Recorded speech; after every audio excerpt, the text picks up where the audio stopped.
Welcome to our last edition of the Parent's Guide to Reading at Home. Today we're going to be talking about reading for fun.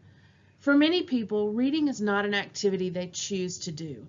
It's not something they consider fun. For this reason, finding ways to make reading more entertaining and motivating for our students is very important. Finding new places and ways to read together can sometimes make it more enjoyable. Reading outside, whether at home or at a park, is something you may want to try.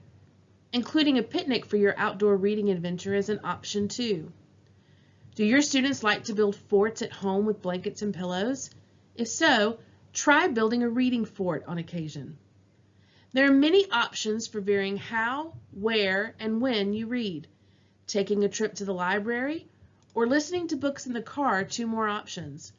Talk with your child about places and ways they might enjoy reading a book. Do you have a child that loves to be artistic and creative? Books can be a great outlet for that. There are many ways that students can draw, design, write, or act out ideas related to what they are reading. Here are a few examples. Read a story without looking at any pictures, then draw the character or setting they imagined. They could also reimagine a character. If something about the character was changed, what would they look like? For example, in Toys Go Out, Lumpy wants to be described as tough. What might that look like? Another option is to design a bumper sticker for the book. You could also interview your student as one of the characters. What about having your students act out their favorite parts for others to guess? Opportunities for creativity are endless and very motivating for some students. Books can also introduce your students to new things that pique their curiosity. These moments of curiosity are opportunities for exploration and further reading. For example, reading about Lumpy and Stingray in Toys Go Out may motivate your student to want to learn more about buffalo and stingrays. Next week in Chapter 4, you'll read about an unfortunate sinking incident.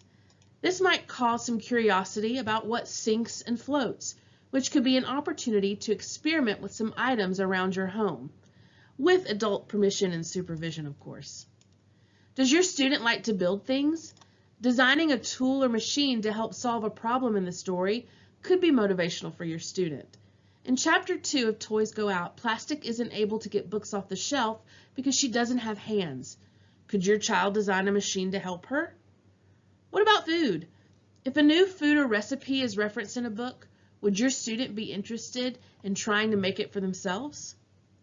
Anything that sparks curiosity for your student while reading could be an opportunity for them to explore, read, and learn. Thank you for joining us for our Parent's Guide to Reading at Home. We hope these sessions have been helpful for you. If you have any questions about ideas that have been shared or how to better help your student, please reach out to your student's teacher.